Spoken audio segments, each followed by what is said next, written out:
OBS, we can go as 4K, but the issue with that is you can't put that on YouTube. We're live. We're live? We are live. All right, guys. Let's go.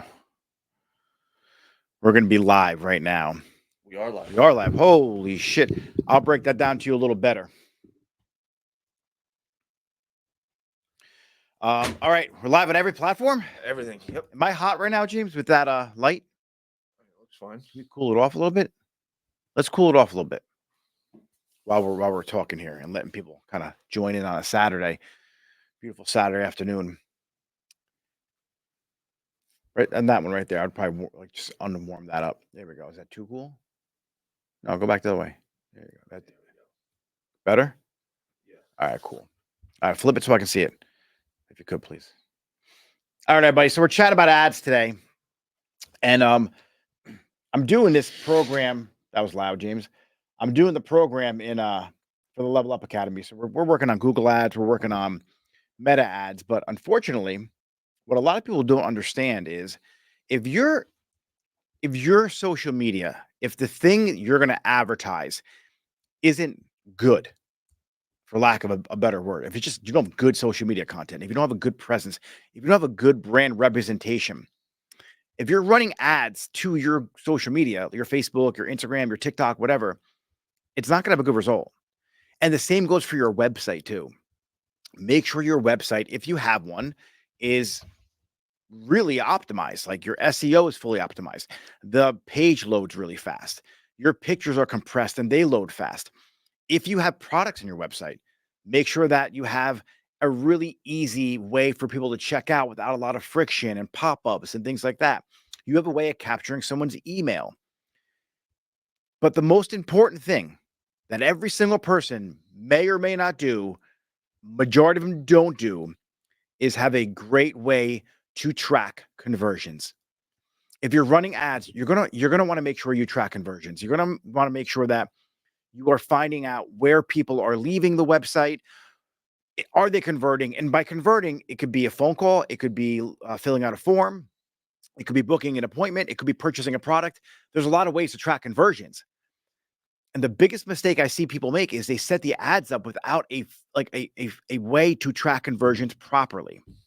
You're going to just spend money and hand money over to Google if you're not tracking the conversions. They use a lot of machine learning technology now. So AI, machine learning, whatever you want to call it. And they're able to now create audiences based on the conversions that happen on your website. But if you're not truly tracking conversions, then you're just wasting your money because you can't really optimize it and scale the ad. Another issue I see is you do put the tracking code on your website, but you're tracking everything as a conversion.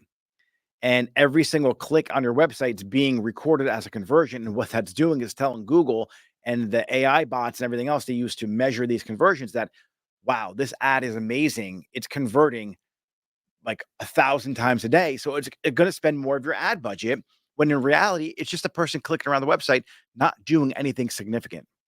So it's important that when you're running ads, you do it professionally. Act like a professional. Treat this like it's real money because it is real money. A lot of times we throw the budget out there of like, $10 a day and you don't really get much response. But $10 a day compounded and you're retargeting to your audience who's coming to your website or to your landing page or to your social media is significant. Like you could build a whole business off of that if you're starting out at zero. So if you're in a suite, if you're renting a chair, if you just started a salon and you have staff members that you have to build up or you yourself have to build your clientele, running ads is one of the best ways to do it. But the problem is you do it prematurely, you're going to waste your money and you're not going to convert anybody and you're going to lose people for that opportunity to get them in your chair. Good marketing makes a bad product fail faster. Make sure you are efficient in the salon.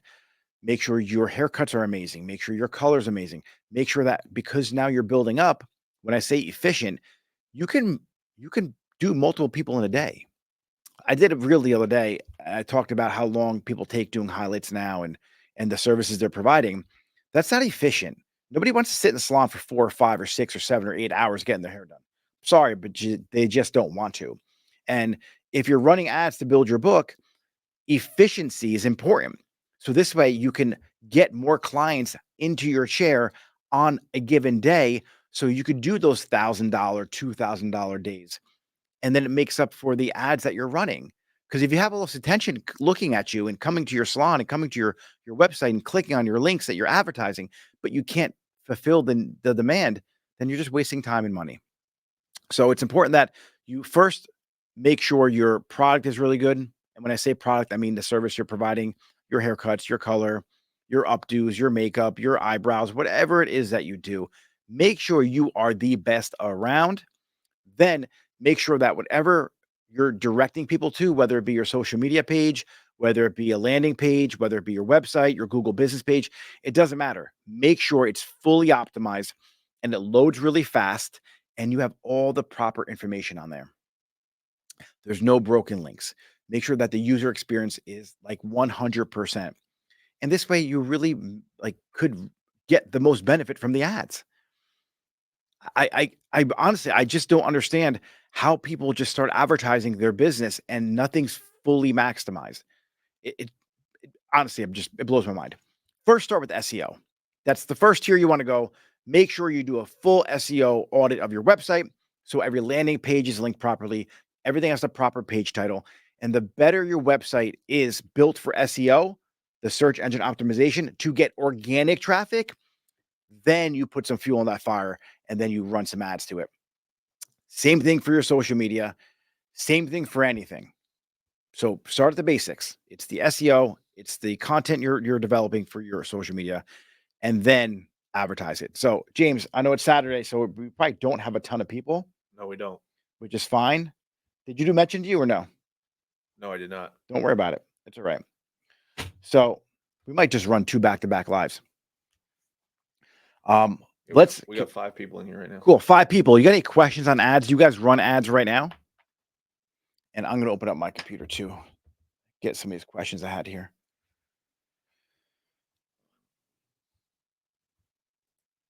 What is the best ad to run? Google or Facebook? That's a really good question. So the best ad to run, whether it's Google or Facebook, is going to be what is your intent? So if you just want to get attention on you and what you do behind the chair or as an artist, I'm probably going to go lean towards Facebook or Instagram. Like they're both the same. If you want to get attention for people searching for a solution, like getting their hair done, the best extension artist, the best lash tech, I'm going to go with Google. There's 2 different user experiences on that end of the advertisement. So someone is searching for you or a product or service that you provide. So if you're advertising on Google, they're going to look for the best hairstyles near me. That's where a Google ad really comes into play. Now, for just sheer exposure and for showcasing what you do to put yourself in front of somebody, then Meta is going to be the best part for that. And that's Facebook and that's Instagram ads. So out of those 2, you have to think about what is the result you want to achieve with the ad. And so it's a combination of both. The system I like is to run Google ads to your salon's website, or you can even do it to your Instagram page, honestly, nowadays, but it's easier to track on your website. Have it run to a landing page so you actually build trust with them. Then you retarget with your meta pixel, and then you follow them around the internet on Facebook and Instagram. That's the ultimate way to do it. I got a question. Yes. How do we identify the best audience for our ads? All right. I want you to create some kind of a questionnaire of your best customers in your salon, the best clients, or you just know because you talk to them all the time. Then what you do is create a lookalike audience, or you create an audience with everything your customers or clients like. So if your ideal client, your top 10 clients, top 20 clients, all have either a Mercedes, a BMW, an Audi, they all have luxury cars, right? Then obviously you're going to put in those cars, those brands in your audience. Now, if they also like tennis, golf, and basketball, then you throw those in there too. And if they like give me a product line, L'Oreal or something like Louis Vuitton, right? You see, I'm labeling things here of like things they would be interested or things they like. And so if there's common similarities between your clients, I would use those as things to put in for the ad. This way you're targeting people who have similar interests, and that's who you want to attract. Now, if you are maybe you're I'm trying to think of what kind of audience you could create for barbers, for instance. Same deal. Do the same thing. If you're a stylist or if you're a salon owner trying to attract stylists, well, then it's going to be a little different. My ideal client, quote unquote, that I'm advertising to, they're going to have interests like Redken, Goldwell, L'Oreal, hair salons, behind the chair. So those are the kind of ads or audiences that I create for my ads when I try and market to stylists. So it's going to be really whatever your top clients like, and I would stick to that. Your content's the same way. So I would create content based on your top clients' frustrations, and so you're answering the frustrations of clients you want to have in your chair. Advertising your social media post, your organic post, that's an ad, just to let everybody know. I'm not sure if you're aware of that or not. Anytime you produce content, you're showcasing and advertising yourself as a hairdresser, as a stylist, as a lash tech, as a salon. So make sure that when you're putting out content, you understand that fundamentally it's an advertisement. So make sure you put a little work into it. Treat it like a profession. James. Yeah, we got Crystal Walker. What type of content and information would you include in the ad? Thank you. Yeah, so I would create it depends on what you're marketing. So I would put everything in the ad. I would do product reviews, I would do how-tos, I would do why my service is better, I would do things that I solved for clients, client testimonials I would put in the ad. Everything could be an ad. Take a look at your organic content, what does really well, what gets a lot of comments, a lot of shares, and that's an ad. You could just boost that right there. Make sure you have a clear call to action. So here's a framework that I'll give you right now. It's the hook, story, call to action framework. So essentially, every social media post, every single advertisement should have this framework: hook, story, call to action. Your hook could be the frustration that your clients have. Your story is how your service solves that frustration. And the call to action is click now, learn more, book now, book a consultation. You're going to guide them somewhere. So that's the framework of the advertisement or the social media post. Now, the meat and potatoes of the content will be the 10 or 20 frustrations that you list out. Then each one of those frustrations is the new hook for that ad. And then you just test them organically. Whichever ones hit the best organically, you make that into an advertisement. That's how you do it. I'm creating an ad right now where, if you guys remember the Dollar Shave Club, where the guy was walking through the warehouse and he was shaving and throwing shit around, something very similar for my salon to attract more stylists. And it's gonna be kind of fun, right? I'm gonna do it in a gas station bathroom, and then I'm like, I forget what the script says. Like, are you tired of your salon owner treating you like a gas station bathroom or some shit like that? And then I'm gonna be in the bathroom, like it's gonna be wrecked. I'm gonna wash my hands, walk out, and then the cameras are gonna follow me around. I'm gonna hop in my car, and as I shut the door, the camera now is in the car with me. I'm gonna make it fun, interactive, and so you should see that probably it should be from start to finish produced in the next 7 days. I'm hoping. I'm going to run that ad to attract stylists in my salon. So if as a salon owner, your job is to be able to attract people behind the chair and people in the chair. Those are your two sole purposes right there. Obviously, there needs to be systems in place, but like that's your job as an owner, to learn how to recruit hairstylists and then learn how to recruit clients to get their hair done. That's it. Those are the two things you have to worry about. Everything else will fall into place if you master them. James. Hold on. So, Angela Studio said King of Ads right here. We got What up, Angela? A little Saturday afternoon live. Hopefully, you guys are actually doing clients today. You're not sitting here scrolling around watching me live on Instagram.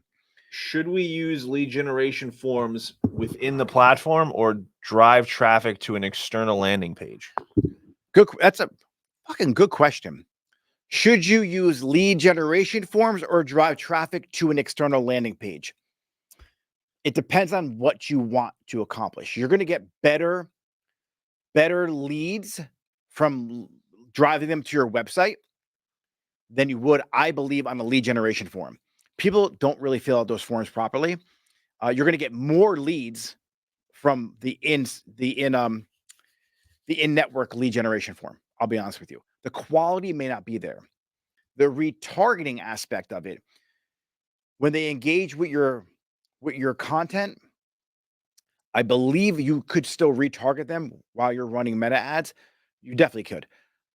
I personally, I like less friction, but in this instance, I would probably like to bring them to my website only because I sell products on my website too. If I was just a salon, I would make the least amount of friction possible, and I would have that lead generation form right there on the ad with the network. But I have an e-commerce store, so I like to get them off of the platform and then maybe hopefully sell a product.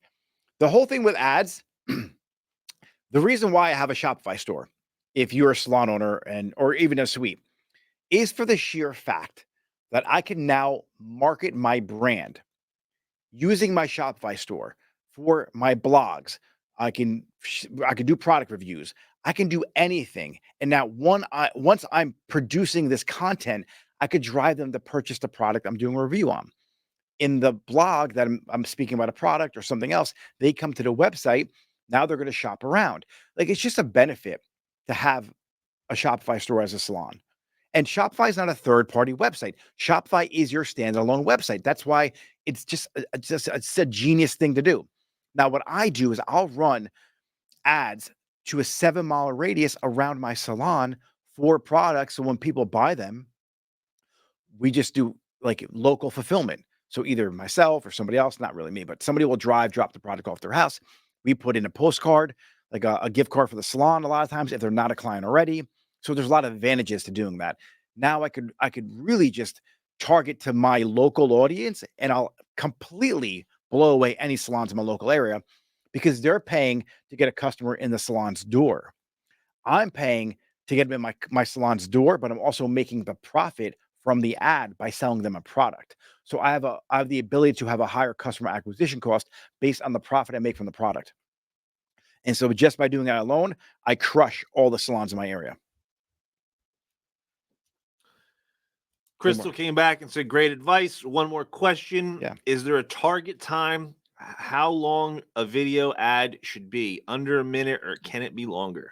It could be longer. I mean, there's a time in Instagram and Meta that allows you to run ads for, but think about the person watching the ad. Just think about who the ad's for, what's their attention span, what's the quality of the information. If it's a really good, well thought out, well produced ad, and I'm not saying produced like overly produced. I'm saying like it's very thoughtful. The script is good. The words are good. Like you're able to really hold on to the person's attention and then take them along a journey and then like build the trust with them. Amazing. It doesn't matter if it's 1 minute, 30 seconds, 2 minutes, they're going to stay paying attention. So it's the quality of the ad is important. Think about who your consumer is, who's consuming the ad, and where their attention span's at. If I'm selling a product to a 22-year-old girl, I probably got to be a little quicker than I would be if I was selling hair extensions to a 44-year-old woman, and the difference in income is significant. So the amount of the person is going to invest in their hair is going to be dramatically more. And so that way, that person, I'm solving all of their objections about why or why not they should have extensions in that ad. So by the time they get to click on the button, I kind of solved everything. And you can't really do that on a 30-second ad. But if I wanted to grab a young girl's attention to have her follow me, so now I can build trust on the back end with my content, 30 seconds is more than enough.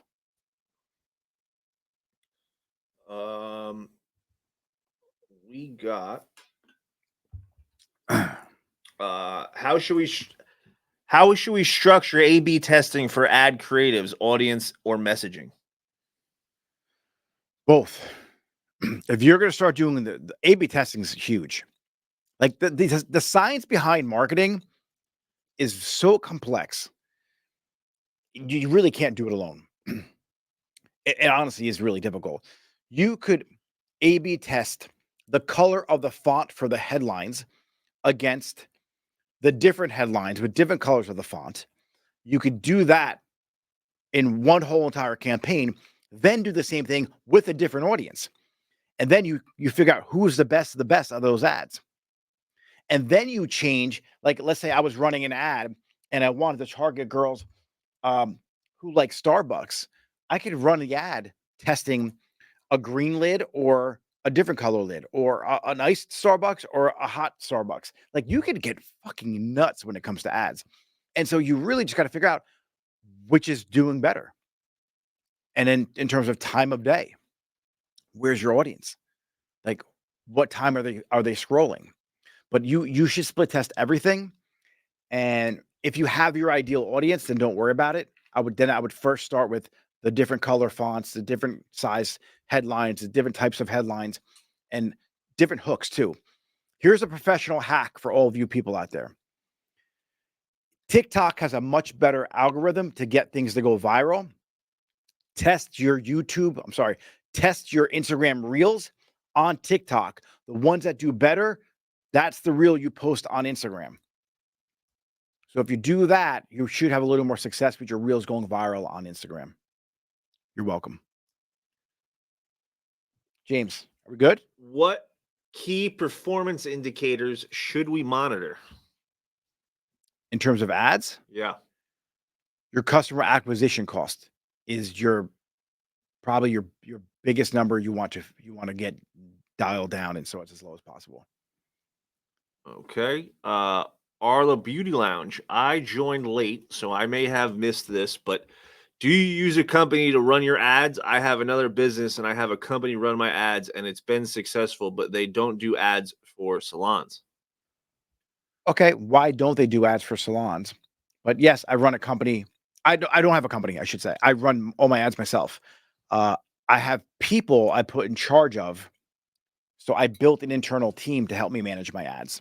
Now, it's only because I spent so much money getting killed running ads that I learned what to do and what not to do. Now, hiring an agency is the best thing you could do. The right agency, though. So what I would do is I just don't understand why they wouldn't run ads for a hair salon. I would find a way to speak to somebody in that company and see if they can run ads for you. But if they're running successful, what are you doing, by the way? What's the business, the other business? I'm curious. Is it like a restaurant or something? Because there's like success leaves clues. If they're doing something successful, you could almost mirror what they're doing for your salon. So I would definitely go to Upwork and I would have the person on Upwork take a look at my ads that person's running or that agency's running for me, and then try and duplicate something similar for my salon. If I had to give you an idea of how to solve that problem. She said they are specific to one business and that is all right now, but they have been great. It's been successful. Yeah, I would just analyze what they're doing for the other business, and I would implement that in your salon. Don't overcomplicate it. When it comes to salons, honestly, what sells the person to come to you is your social media content. Hands down. That's it. So if you were to run local ads, like if you didn't even have a website, if you're just renting a chair or you just had a suite and you wanted to make it very cost effective for you and low labor, I would run, obviously, you need a Google business page, but I would run local ads to my Instagram to capture the attention of people. I would also maybe run it to some kind of an email list as well, like that form we were talking about before. But if you wanted to make it simple, your social media content, as soon as you get eyeballs on your social media, it should tell a story about how amazing you are. You should have a spot on your highlights for testimonials. You should have something that people can link in to book a consultation. And all of your work should showcase who you are as a stylist, and then a lot of your personality as well. And if you do that, you'll be booked in less than 6 months, I promise you. I did it. Like, I built my whole book in less than 6 months and 3 other stylists in my last salon in about a year, fully booked. Like, it actually is to the point where I can't advertise the way I want to because my team can't handle the amount of people, so I do it in waves. That way no one gets overwhelmed, and I'm not giving a bad experience. She also said it's a party rental business, bounce houses, marquee letters, backdrops, etc. Um, Next question we have. Hold on. You could definitely do some kind of fun advertisement by marrying the 2 of those businesses together, by the way. With fun backdrops, doing hair somewhere, like party rental. Like, you could definitely figure out a way to marry those 2 businesses together. But Okay. next question, James.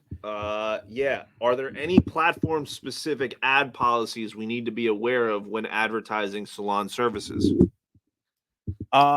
Any kind of weird promises, like if you like things like that, just be careful like what you overpromise on. If you're doing any kind of medical services there, maybe like a microblading might pop up, any kind of lip injections. Some of the facial stuff might give you a problem when it comes to like dermoplaning and things like that. But typically, no. Outside of the like skincare stuff, I would say you should be fine. You can almost advertise everything. Okay, let's see. Ooh, here's a good one. How do we set up retargeting campaigns to reach people who interacted with our content but haven't converted? You would have to get your pixel from Meta, and like you could retarget the people who engage with your ads. You could do that right inside of the Meta the business suite. Like you could target people. Like if you guys want to get nuts with it, you can target people based on the amount of watch time they did on your video.